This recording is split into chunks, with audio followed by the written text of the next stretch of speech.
С вами находимся у башни в Сююмбике.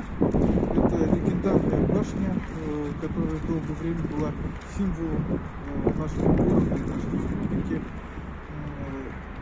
Построена она была, скорее всего, в начале 18 века, как сторожевая башня, наверное, скорее всего. Очень у нее интересные архитектуры своеобразные. Может быть, даже в ее строительстве принимали итальянские зодчие, потому что прямым аналогом этой башни считается Боровицкая башня Московского Кремля, которую, как известно, проектировали итальянцы. Но наблюдение за ее креном началось очень давно, началось это еще в 1911 году, и